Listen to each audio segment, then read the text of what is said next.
Sarah's face was turning crimson as she struggled to breathe. Tap, tap, tap. Her open palm struck Brennan's forearm, the universal signal to stop. But he didn't stop. A stunned silence gripped the training hall.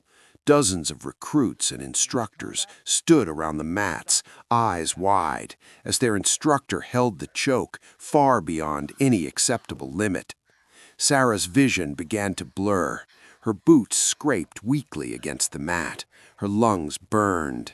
Still, Brennan's grip didn't loosen. Finally, just before she passed out, Brennan released her. Sarah collapsed forward, gasping as air flooded back into her lungs.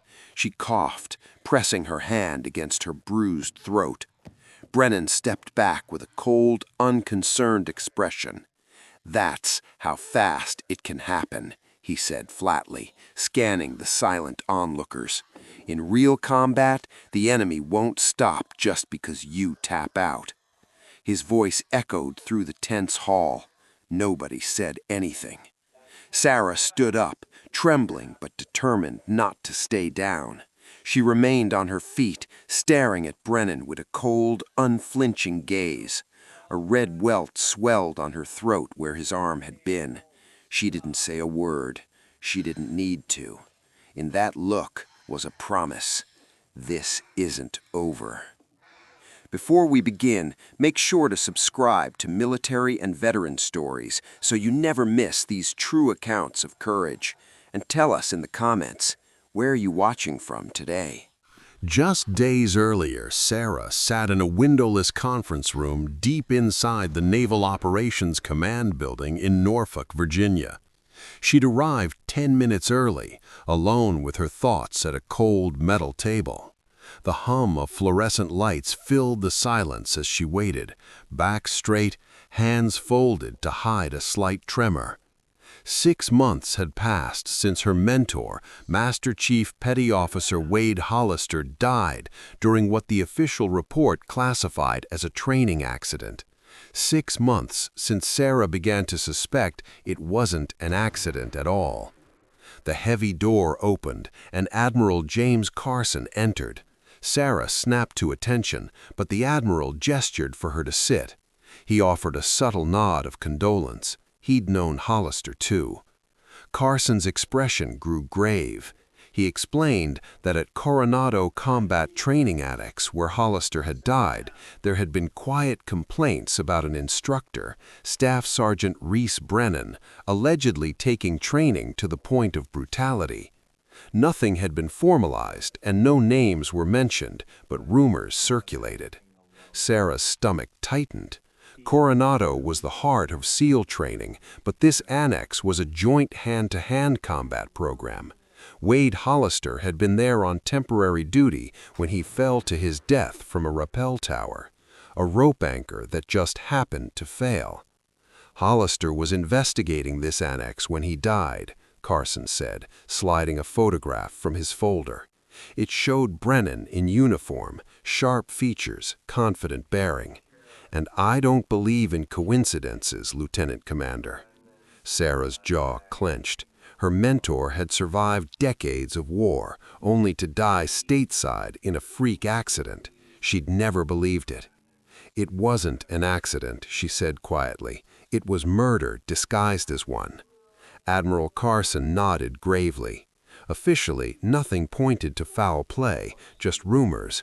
But the circumstances of Hollister's death, a rope anchor failure during a routine drill, seemed too unlikely. It happened on Brennan's watch, and Carson suspected, as Sarah did, that something was very wrong at that annex. "I want you to go in there as our eyes and ears. 60 days, Carson said. Oversight assignment. Watch and ensure everything's being done by the book. If something's wrong, find it." Sarah didn't need to think. She owed Hollister that and more. "I'll do it," she replied firmly, a burning determination in her chest. Hollister's death wouldn't be in vain. Carson offered a tired, thin smile. He leaned forward, lowering his voice. "Be careful. Brennan's not acting alone. Captain Marshall Teague, his former OPS officer, protects him. Teague is a true believer in Brennan's aggressive methods. You're not facing just one man, it's an entire mentality. Sarah took the folder with Brennan's photo and file. She felt Hollister's presence strongly in her heart. He'd been more than a mentor. He literally saved her life once, pulling her from a kill zone in Afghanistan. She'd do it for him. She looked Carson in the eye. With all due respect, Admiral, they picked the wrong sailor to mess with. I won't let Wade's death mean nothing. The next day, Sarah arrived at the Combat Conditioning Annex in Coronado. It looked nothing like the glossy recruitment brochures, more like a sun-beaten cluster of prefab buildings and sand-covered obstacles with a corrugated metal warehouse for a training hall, a forgotten, ugly corner of the base. The late afternoon sun hung low and golden as she entered the vast training hall. Conversations ceased as she walked in. The air smelled of sweat, rubber, and old canvas. Groups of Marines and sailors were finishing drills, but most stopped to stare. A Navy lieutenant commander entering their hostile domain, and a woman at that. 3 men separated from the group and walked toward her with the confident stride of those in command. In the center was Staff Sergeant Reese Brennan, exactly like his photo. Middle-aged, tall, powerfully built, with granite-hard features and calculating eyes. To his right hovered a young Marine corporal, name tag reading Beckett, who kept his eyes down. To Brennan's left stood a stocky Navy petty officer. All 3 looked like combat veterans in peak condition. It was Brennan, however, who commanded attention. The other 2 seemed almost like satellites orbiting his authority. Brennan greeted her with a firm handshake and a cordial smile that didn't reach his eyes. "Welcome to the Annex, ma'am. We heard you'll be observing our program for a while." He made a point of using the word observing, as if to say she was just a spectator here. Sarah met his iron grip with her own steady one. "That's right, Lieutenant Commander Sarah Garrett," she said calmly. "I'm here to ensure everything runs according to Navy and Marine Corps standards and protocols. I'm sure I won't need to intervene as long as that continues." Brennan gave a short laugh and released her hand. "Of course, safety is paramount here. Standards," he replied, almost condescendingly. Some nearby instructors exchanged subtle smirks. "Good to hear," Sarah said, offering a polite smile. "I've been through some pretty tough training myself in the past. I know the difference between being tough and being reckless." Brennan's eyes narrowed slightly. "We forge warriors here, Lieutenant Commander. That sometimes means pushing boundaries. Within the bounds of regulations, naturally," Sarah added softly. "Naturally," Brennan echoed, his smile fading. After that delicate dance of words, silence stretched. I could feel the weight of everyone's attention in the room. Brennan was assessing her, trying to decide if she represented a threat or just an annoyance. In turn, she observed every bruise on the recruits, every nervous, suspicious glance thrown toward the sergeant. The undercurrents of fear were already evident. Brennan finally broke the silence. He turned and gestured to the young Marine at his side. "Beckett, show the Lieutenant Commander our admin office and get her whatever access she needs." "Yes, Gunnery Sergeant," Corporal Beckett responded crisply. Brennan stepped forward, nodding briefly to Sarah. He held her gaze a moment longer and added, almost like a warning disguised as hospitality, "If you have any questions or want to experience our methods firsthand, my door's always open." Sarah returned his stare steadily. "I'm sure I'll see everything I need to, Sergeant. Maybe I'll even participate in a session or 2, if permitted." Brennan's eyebrows rose in surprise or amusement. "Looking forward to it," Brennan said, that predatory smile flashing briefly. With that, Sarah followed Corporal Beckett across the training yard. She could feel Brennan's stare drilling into her back. As she left the hall, low murmurs began behind her. The stage was set, and the first round of this silent contest was over. The real test was just beginning. Corporal Beckett led Sarah down a short corridor to a cramped administrative office. He fumbled for a set of keys and unlocked the door to a small room barely fitting a desk, filing cabinet, and humming computer. As soon as the door closed, the noise from the training hall dissipated, leaving them in silence. Beckett was busy turning on the computer, focused, avoiding eye contact. In the monitor's glow, Sarah could see he was young, barely in his 20s, and looked like he hadn't slept well in weeks. His hand trembled as he navigated the login screen. "I can pull up training logs and injury reports for you, ma'am," he offered quietly. Sarah gently closed the office door, ensuring privacy. "Thank you, Corporal," she said. She stepped closer, lowering her voice. "Before we get into that, know that you can speak to me freely, confidentially." Beckett's back stiffened slightly, but he kept staring at the screen. "Yes, ma'am," he murmured. Sarah decided direct honesty was the best approach. "I know about Master Chief Hollister," she said softly. "I was there when they wrote the report, and I saw that you gave a statement about what happened, and then retracted it." Beckett's fingers froze on the keyboard. A tremor ran through his shoulders. "It's okay," Sarah continued. "Whatever the reason, I'm not here to judge you, but I need to know the truth. Please, Beckett, Marine to Marine, what really happened that day?" For a long moment, the only sound was the computer fan humming. Then Beckett sank into the chair, elbows on his knees, face in his hands. "Ma'am, I should have said something then," he said, voice breaking. "I should have stopped it." Sarah pulled the room's only other chair over and sat across from him. Her voice was gentle. "What?" Beckett raised his face, eyes glistening. As he began speaking, the words poured out in a flood. He told her how he'd been present when Master Chief Hollister fell, how an hour before he'd spotted Staff Sergeant Brennan high up on the tower, apparently inspecting or tampering with the ropes and anchor bolts, how during the drill, Hollister's rope inexplicably gave way. One second he was rappelling, the next he was falling. There was nothing we could do. Sarah's throat tightened, but she maintained her composure. "I knew something was wrong," Beckett continued bitterly.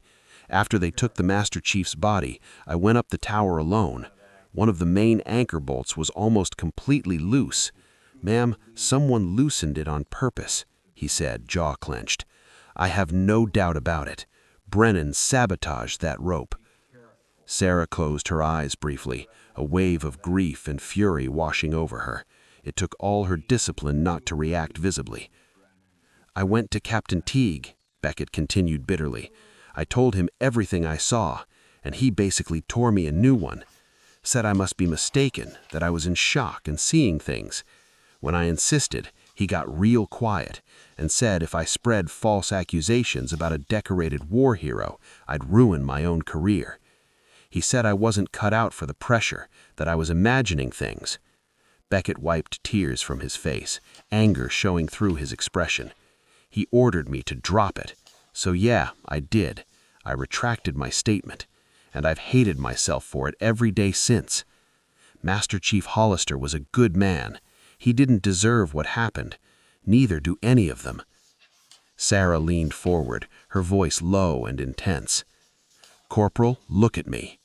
Beckett raised his eyes. "You were put in an impossible position, speaking against a sergeant and a captain as a junior Marine. I understand why you were afraid." Beckett's face contorted in shame. "I failed him," he whispered. "I was a coward." "No, you're here now," Sarah said firmly, "and you can still help make this right. I need you, Beckett. I need you to tell the truth officially, on the record when the time comes. I promise you, I'll protect you. You won't be alone." Beckett stared at her, conflict evident on his young face. He was terrified, but also desperate for redemption. He drew a deep breath, voice shaking. "If I do this, ma'am, they'll come after me. Teague, Brennan, they could destroy me." Sarah straightened, almost at attention while seated. "Not if we shine enough light on this. Admiral Carson, the base commander, is behind me. If we present undeniable evidence, neither Brennan nor Teague can touch you. The truth will protect you, Beckett, and I'll protect you as best I can." Beckett's eyes searched hers for a long moment.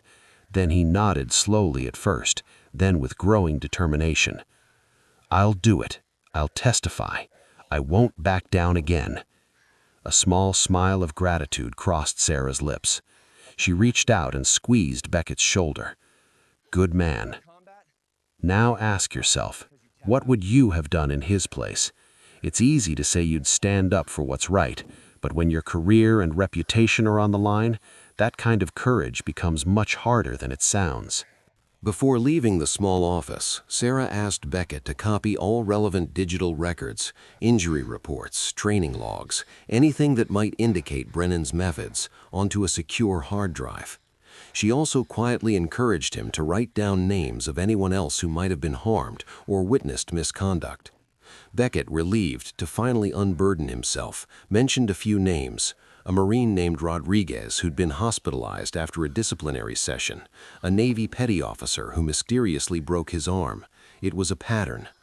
Late that night, Sarah sat on her bunk in the barracks, the base finally quiet around her. Using an encrypted app, Sarah sent Admiral Carson a brief update: "Have credible witness, evidence of sabotage." Carson's response came in under a minute: "Proceed with extreme caution. You're being watched." Sarah locked her phone and sighed. Extreme caution. She could already feel eyes on her. Brennan's, Teague's. This place was a snake pit, and she'd just rattled its tail. Still, as she lay down on the cot, she allowed herself a sliver of hope. She wasn't alone anymore. The truth was beginning to surface, and when it did, it would be more powerful than their threats. She closed her eyes, determined and unafraid. They'd only get one shot. She intended to make the most of it. The next morning, Sarah observed Staff Sergeant Brennan conducting a scheduled hand-to-hand combat training with new recruits. On the surface, he was the model instructor, demonstrating proper stance, executing safe takedowns, issuing clear safety warnings. To a casual observer, Brennan seemed the ideal teacher: demanding, fair, extremely professional. But Sarah noticed an anxious energy simmering beneath the surface. The trainees moved with an almost panicked obedience. When Brennan's gaze swept over them, they straightened like startled deer. Their laughter, when it came, was forced and fleeting. And whenever Brennan looked at Sarah, the whole group went silent, as if afraid to draw attention. To Sarah, it was obvious this was a performance put on for her benefit. Brennan was showing her exactly what he wanted her to see and hiding what he didn't. She took notes in her notebook, keeping her expression neutral, but inside, her determination was hardening. The fear in those young Marines' eyes told her everything. After the session, Brennan wiped his brow and gave Sarah a courteous nod. "We're doing some advanced conditioning drills tomorrow night, Lieutenant Commander," he mentioned casually. "Feel free to observe if you'd like." There it was, a subtle invitation wrapped in a challenge. Sarah nodded. "I'll be there," she replied. That evening, as Sarah reviewed the day's paperwork in her quarters, her phone buzzed with a message from an unknown number. She opened it and read, "Voluntary night session tomorrow, 2400, unofficial." That was all it said, but she knew it had to be from Beckett. This was what they'd been waiting for. Brennan's true face would reveal itself when he thought officers weren't watching. Sarah's heart quickened slightly, a mix of anticipation and caution. She replied with a single word, "Roger." Then she deleted the message. The trap was being set. Before dawn the next day, Sarah returned to the annex alone, moving through the dark, empty corridors with only her small red lens flashlight cutting the darkness. She wanted to explore the terrain on her own. Eventually, she found a small security room with a wall of video monitors. Most screens displayed static or frozen images. She searched through maintenance logs and found exactly what she suspected. Cameras covering critical areas like the rappel tower and certain corners of the jump room had a habit of malfunctioning on suspiciously convenient times, always during night sessions or unscheduled drills. The timing was too perfect to be anything but intentional. Sarah photographed the logs as evidence. As she headed back down the corridor, she nearly collided with someone. Her hand went toward the pepper spray clipped to her belt. "Easy there," a low voice said. The figure stepped into the dim overhead light. It was an older man in civilian clothes, gray hair, face lined with age.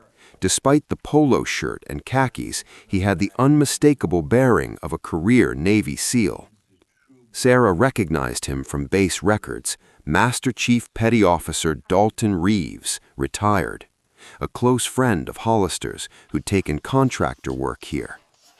"Master Chief Reeves," she greeted softly, relaxing her stance. He gave her a long, assessing look. In that moment, both knew the pretense was over. "Lieutenant Commander Garrett," he replied in the same quiet voice. Then, with a sad, small smile, "Wade's girl." Sarah's throat tightened. She hadn't heard anyone call her that in years, but Hollister had indeed been like a father to her. "You knew," she whispered, "about all of this."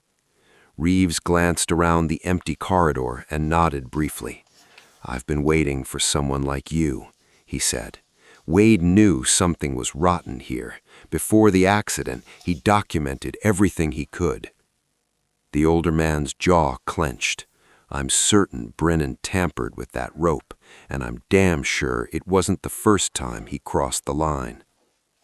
Sarah felt relief and rage building simultaneously. Why didn't anyone act before?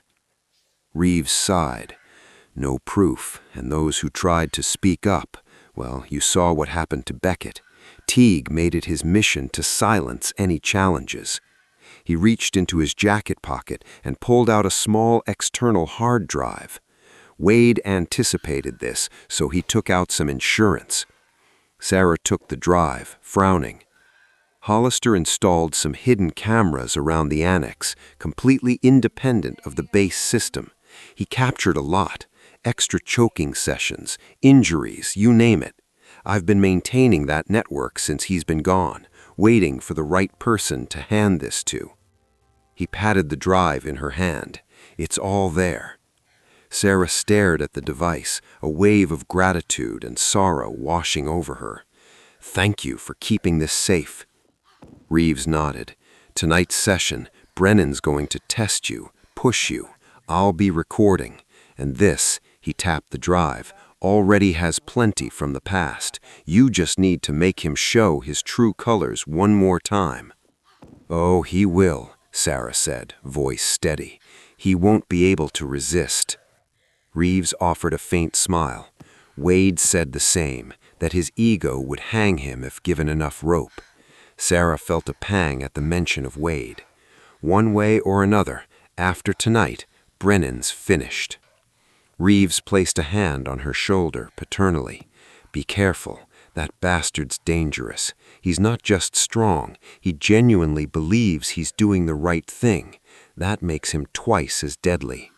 "I know. I will be." They parted with shared understanding.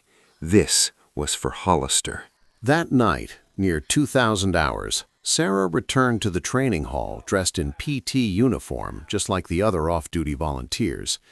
The atmosphere inside was noticeably different from daytime. Lights were dimmer, with portable lamps casting flickering shadows across the mats. A low hum of music came from a speaker, giving the space a raw, intense feel. About a dozen Marines and a few sailors gathered in an informal circle, awaiting the unofficial session.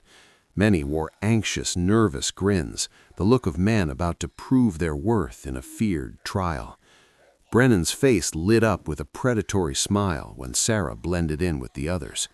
"Glad you could join us, Lieutenant Commander," he drawled, dropping the ma'am entirely. Here, she wasn't an evaluating officer. She was just fresh meat. Sarah nodded, saying nothing. The tension in the air was palpable. When Brennan started the session, it began with brutally intense calisthenics, push-ups, burpees, flutter kicks, all in rapid succession with no rest. After that came hand-to-hand combat drills, where he paired people up to fight until one dropped. Brennan pushed them through exercises that far exceeded safety limits. Recruits were dropping to hands and knees from exhaustion and pain, but no one dared quit or complain. Brennan circled among them, barking, "Come on, you want to play tough or not? The enemy won't go easy on you." Sarah forced herself to stay on the sidelines, just another participant watching. Her muscles itched to intervene when a young private's face turned purple from a choke, or when a corporal's arm was twisted at a dangerous angle, but she held back. This was Brennan's show. Here, he'm king. After nearly an hour of abuse, sweat soaked every participant, and the air was thick with acrid odor. Some men nursed nosebleeds, one limped from a twisted ankle in a fall. Finally, Brennan clapped his hands. "All right, come on," he called. The recruits gathered around, panting, faces shining with sweat under the dim light. Brennan's gaze swept the room until it found Sarah. He tilted his head slightly, a chilling look crossing his face. "Commander Garrett, looks like you still have plenty of energy." Sarah knew what was coming, but still felt a surge of adrenaline. "I can handle it," she replied calmly. Brennan spread his arms in an inviting gesture. "How about we show these pups a real operator-to-operator demonstration?" His tone was almost friendly, but his eyes held nothing but challenge. A circle of expectant, uneasy faces turned to Sarah. It was a challenge thrown down. If she refused, she'd be marked as a coward. If she accepted, she was entering a fight with a man who'd likely killed her mentor and had no scruples about hurting her badly. Sarah's heart gave a hard thump. Then she stepped forward and onto the mat. "All right, Sergeant," she said quietly. "Show me what you've got." A surge of energy ran through the spectators. They stepped back, widening the circle. Sarah and Brennan faced each other under the yellow light, two figures of similar height but very different builds. Brennan with his imposing physical presence, Sarah with her lean, ready stance. They circled, exchanging quick, precise strikes. Sarah's speed and technique surprised some onlookers. She was clearly far more skilled than they had expected. But Brennan's strength was formidable, and his smile only widened the more she resisted. Suddenly, in a burst of aggression, Brennan took Sarah down with a sweep. In a blink, he was on top of her as they hit the mat. His arms wrapped around her neck, applying a crushing rear-naked choke. Sarah's mind went cold and focused. She felt the choke tighten under her chin. Instinctively, she tucked her chin and tapped his forearm. Tap out. Brennan didn't release. Panic pulsed at the edges of her mind. She tapped twice more, harder. Nothing. Brennan's grip was iron. A worried murmur rose from the circle of spectators. Sarah's vision blurred as she struggled in vain. It was exactly the same cruelty he'd shown others, now inflicted on her brazenly. Finally, when Sarah's limbs began to go limp, Brennan released her. She rolled to the side, gagging, gulping deep breaths. Someone nearby cursed under their breath. Another just watched in pale silence. Brennan stood, only slightly winded. He observed the shocked faces around him. "Remember this," he said, voice almost pleasant. "The enemy doesn't stop just because you tap. Better to learn here than out there." He glanced at Sarah, who was kneeling, still coughing, and added coldly, "Training like this keeps you alive when it matters." Sarah wiped her mouth with the back of her hand. Anger and humiliation burned alongside the physical pain in her throat, but she forced herself to stand. She refused the hand offered by a nearby sergeant and stood on her own, legs shaking but pride intact. Brennan nodded satisfied to the group. "That's all for tonight. Dismissed." The trainees dispersed in awkward silence, unsure what to make of what they'd just witnessed. Some threw sideline glances at Sarah, shock or newfound respect. Others hurried out as if preferring to forget. Beckett hovered in the distance, eyes full of concern and apology. Sarah caught his gaze and gave a slight, imperceptible nod. Not here. She wouldn't show any sign of alliance or weakness in front of Brennan. In the locker room, as soon as Sarah was sure she was alone, she gripped the sink and stared at her reflection in the mirror. A dark red band had already formed tight around her throat. Her hands trembled with lingering adrenaline and rage. She pulled out her phone, turned the camera on herself, and took a photo of the ugly bruise, making sure the timestamp was visible. Evidence. A soft knock sounded at the locker room's back door. Sarah tensed until a voice hissed, "It's Reeves." She opened the door to let Dalton Reeves in. The retired Master Chief held a laptop under his arm and examined her with concern. "You okay?" he asked quietly. Sarah's throat was raw when she spoke. "I'll survive." Reeves set the laptop on a bench and opened the screen. Grainy thermal images filled the display, the view from one of Hollister's hidden cameras installed in the ceiling beams. They showed, in ghostly contrast, the scene that had just unfolded. The figures of Sarah and Brennan grappling, her taps clearly visible, Brennan's prolonged choke unmistakable. A timestamp was embedded in the corner. Reeves paused the video at the moment Brennan finally released her. The image showed Sarah collapsed and gasping, Brennan standing over her. 11 seconds had passed from first tap to release. "Damning, isn't it?" Reeves murmured.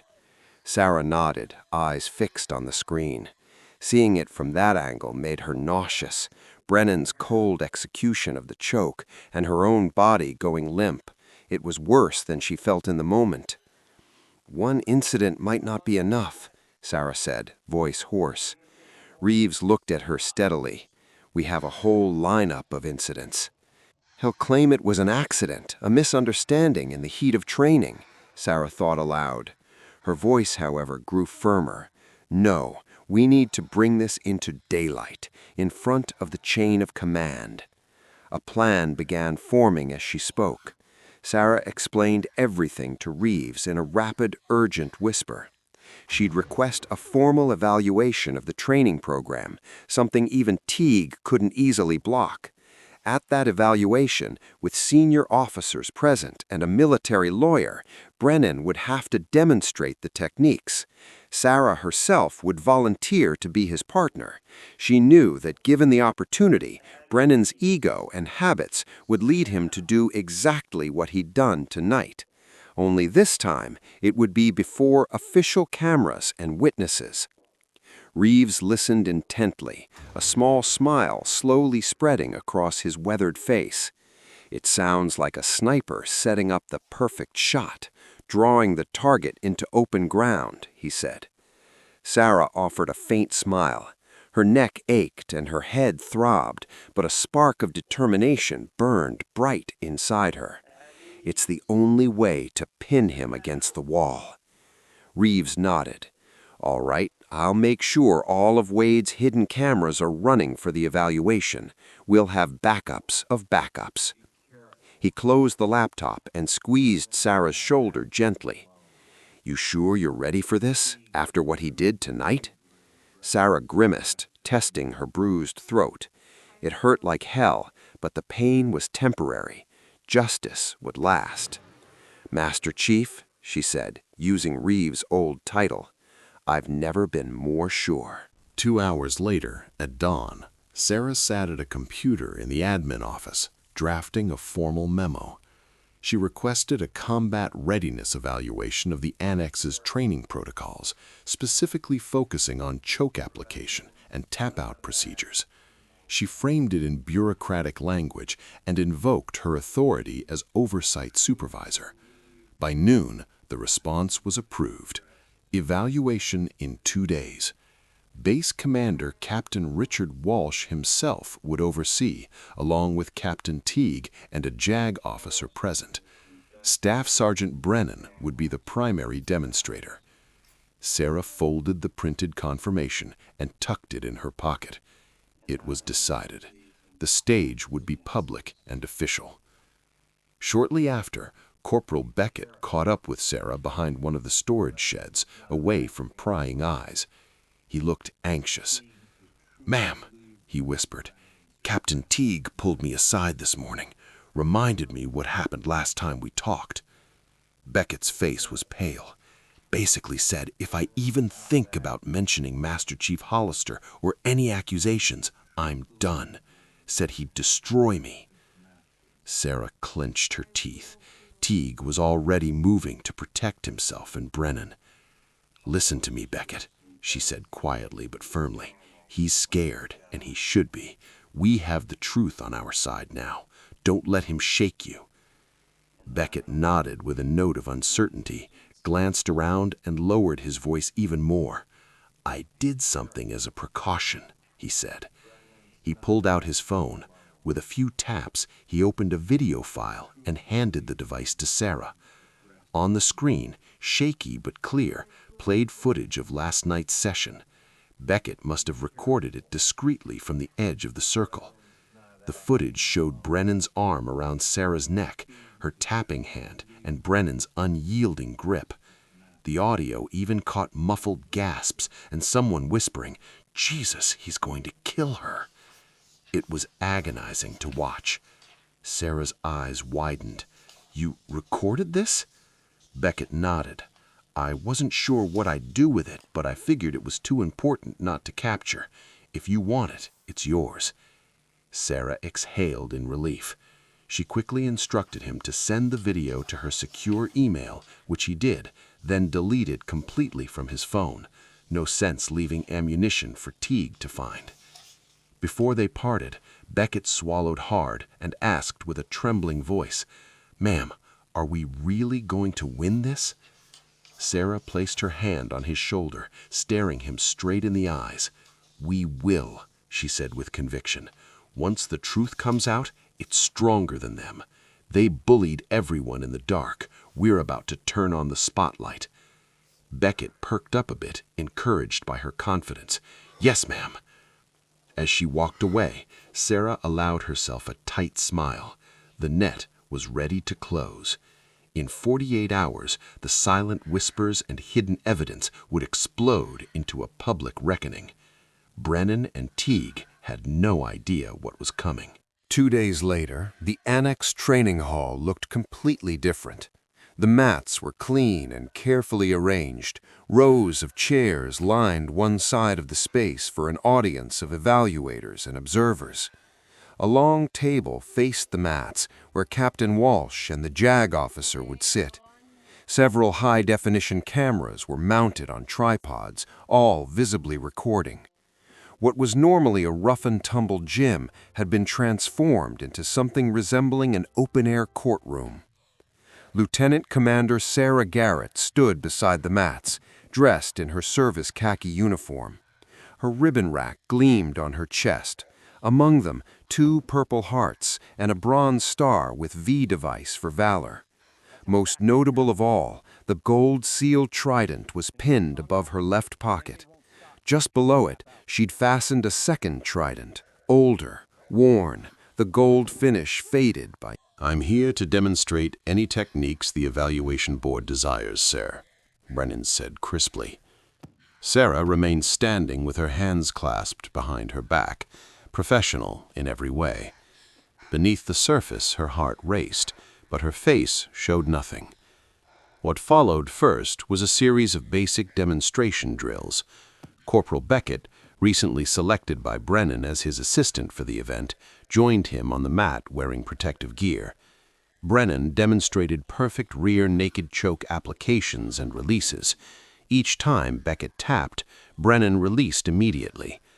Brennan narrated in a calm instructor's voice, explaining how the moment a student taps, we immediately disengage to prevent injury. He was the picture of discipline and restraint. If Sarah didn't know better, she might have considered him an exemplary teacher. On the sidelines, Sarah watched the audience's expressions. Some seemed impressed, nodding at Brennan's flawless explanations. Teague sat with a smug smirk, as if to say, "I told you so."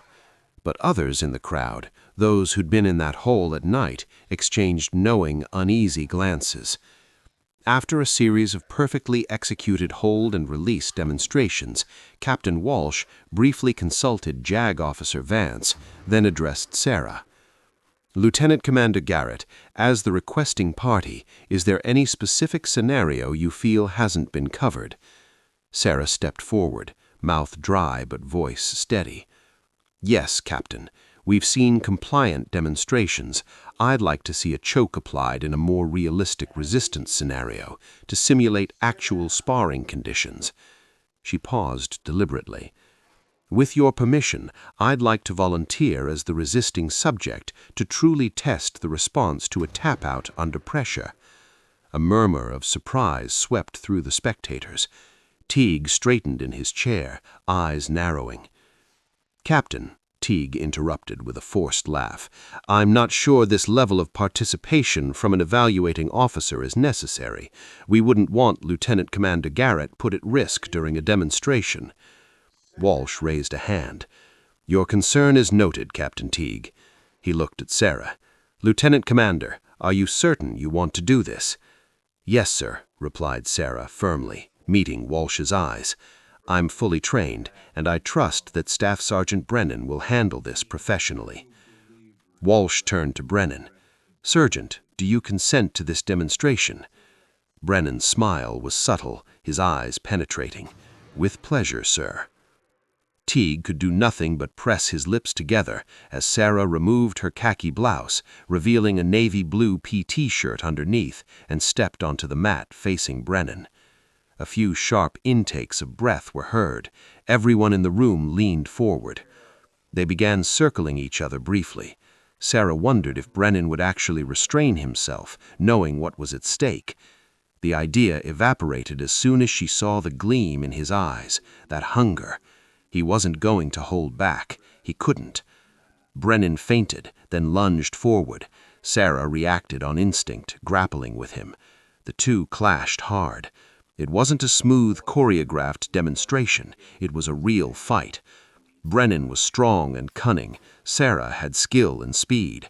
She landed a quick strike and managed to slip one of his holds, drawing gasps and a few claps from someone in the crowd. Brennan's pride only drove him harder. He caught her with a leg sweep that took Sarah's feet out from under her. She dropped to her knees.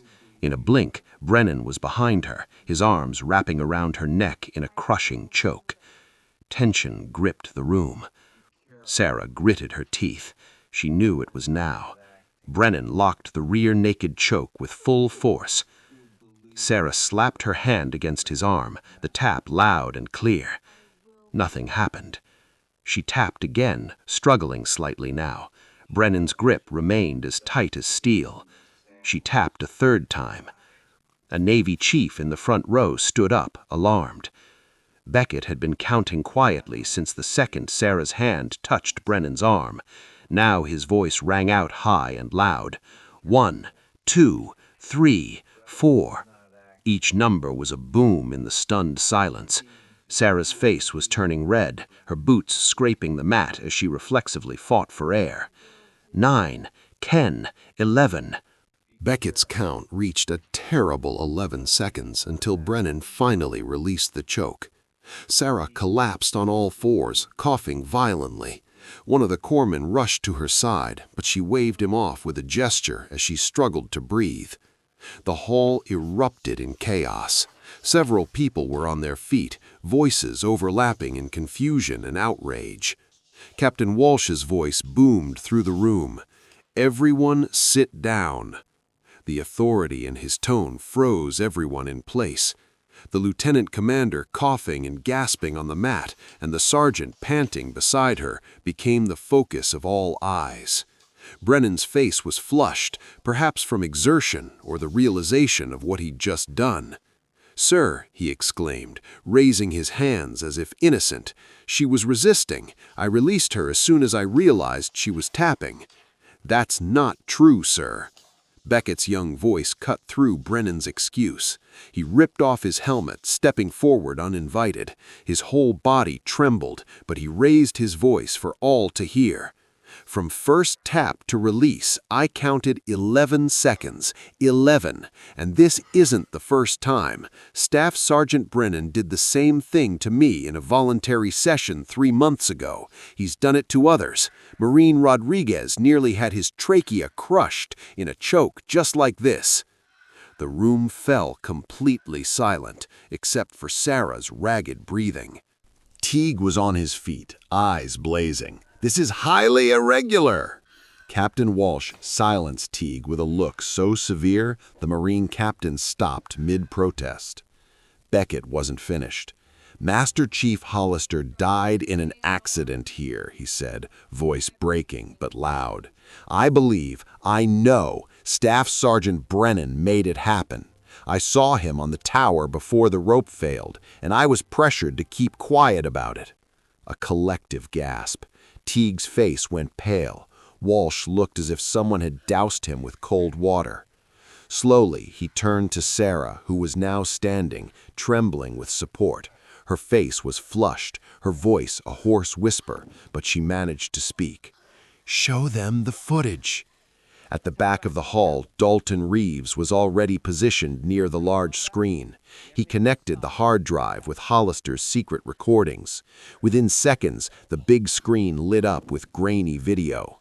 In one corner, an infrared scene showed Brennan the night before holding Sarah in a choke, her taps visible, him not releasing.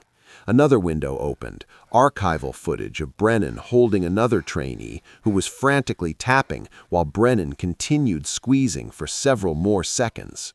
Another video, Brennan applying a violent neck crank on a recruit half his size during an unlogged endurance test. Several gasps of shock and murmurs filled the air. On screen, timestamp after timestamp, incident after incident, the pattern was undeniable. Captain Teague's voice suddenly sounded harsh and shaky but defiant. "This footage is unauthorized. This isn't even admissible. Those cameras were hidden. This violates—" Lieutenant Commander Vance, the JAG officer, remained calm and firm. "Captain Teague, sit down." His deep voice cut through the protest. "This isn't a court of law. It's an administrative review, and what I'm seeing is overwhelming evidence of a pattern of abusive conduct."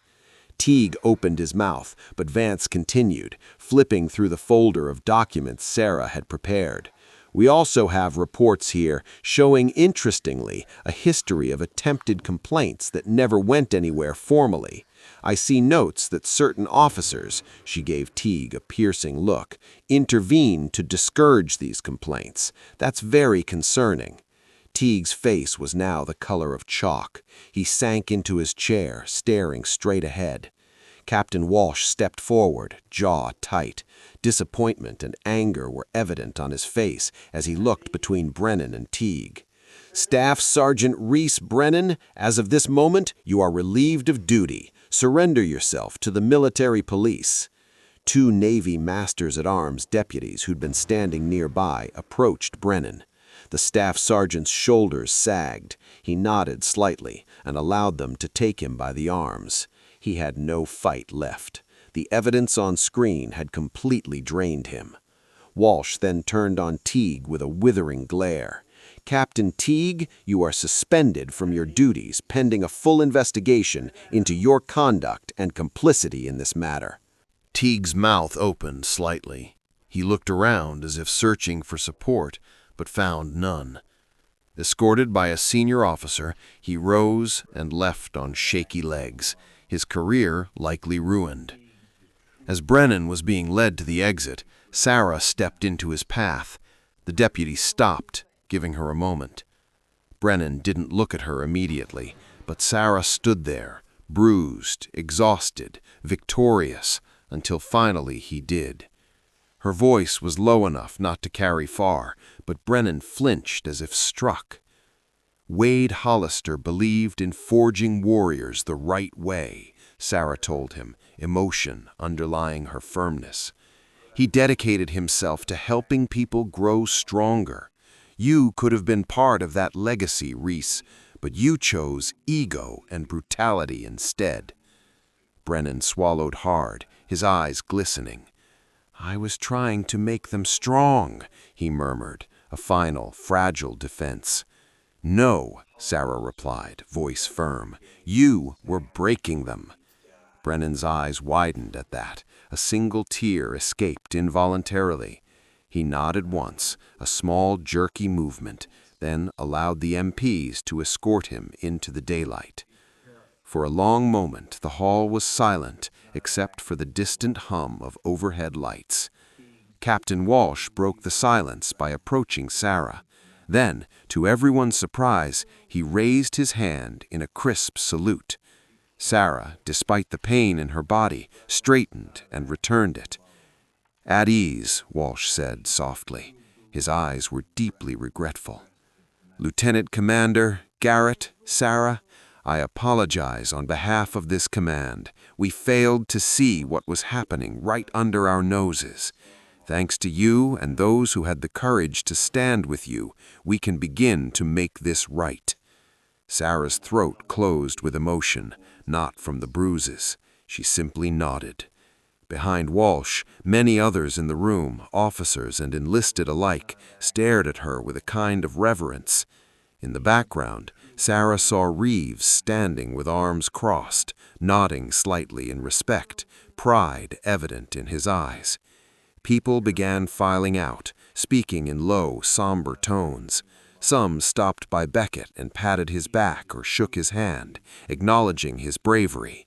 Others simply gave Sarah a subtle nod as they passed, as if unsure whether to congratulate her or apologize, or both. Within minutes, the hall was nearly empty. The truth had come out, and though ugly, the chapter was closing. Later that afternoon, as sunlight slanted through the training gym doors, Sarah found herself near the mats with Captain Walsh and Dalton Reeves. The evaluators and spectators had long gone. The only sounds were distant seagulls and flags flapping outside. Walsh removed his cap and sighed. "Lieutenant Commander, the Navy and Marine Corps owe you one. This could have continued for who knows how much longer if not for you." He shook her hand firmly. "We can't undo what happened to Hollister, but we can honor him by learning from this." He cleared his throat, adopting a formal tone. "I'd like you to consider taking responsibility for this program, Garrett. Rebuild it from the ground up. Make it something Master Chief Hollister would be proud of." Sarah blinked, surprised. For a moment, she imagined Wade beside her, beaming with that gruff pride of his. She straightened. "That would be an honor, sir," she replied quietly. Reeves stepped forward, holding a small wooden box. "Sarah, I have something that belongs to you." She opened the lid. Inside, on a bed of blue velvet, rested Wade Hollister's Navy Cross and a folded note yellowed at the creases. Sarah immediately recognized Wade's handwriting. Hands trembling slightly, she opened the note and read, "Finish what we started. I'm with you in spirit." A single tear rolled down Sarah's cheek. She pressed the note against her heart. In that moment, she allowed herself to truly grieve, not in despair, but in gratitude for having fulfilled his final wish. "Thank you," she whispered, unsure if she was speaking to Reeves, to Walsh, or to Wade above. In the weeks that followed, Sarah dedicated herself to rebuilding the Annex program.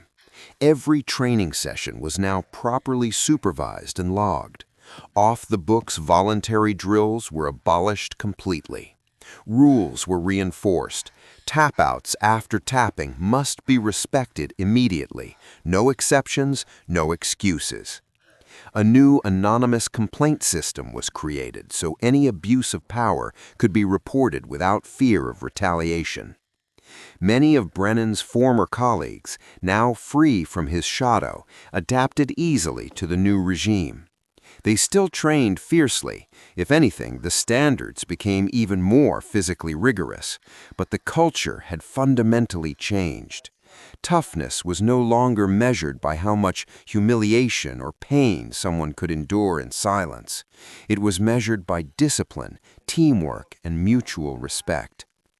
Sarah led by example, demanding excellence but never cruelty. Corporal Beckett stood tall and proud as Sarah's right hand throughout the process. His shoulders, once hunched, straightened with confidence. He'd found redemption in helping Sarah steer the ship right, and she knew Hollister would have been proud of him. One bright morning, Sarah and her newly selected instructors gathered on the mats for the inaugural session of the reformed program. Sunlight streamed in, illuminating a brand-new bronze plaque mounted on the wall, a tribute to Master Chief Petty Officer Wade Hollister, bearing his favorite motto, "Discipline is the bridge between goals and accomplishment." Sarah addressed the assembled instructors, her voice clear and steady. She spoke about Hollister's philosophy, that the fiercest warriors valued honor and discipline, never resorting to brutality against their own. Every trainee under their care was a future comrade whose life might one day depend on this training.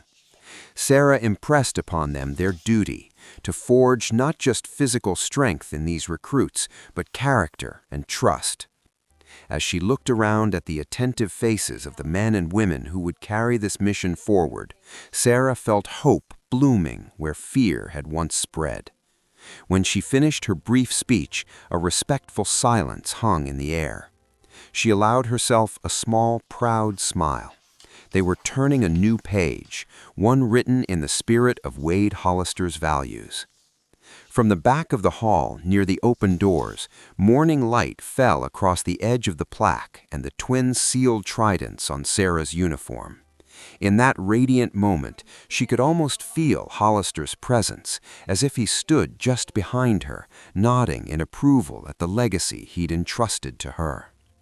Sarah Garrett never sought recognition, yet by standing up for what was right, she changed countless lives and preserved the honor of her community. Her quiet courage ensured that a place meant to forge warriors would do so again with honor. Her story reminds us that true courage often means having the strength to stand up when others won't. If you enjoyed this story, subscribe for more military and veteran stories. These stories keep courage alive for generations to come.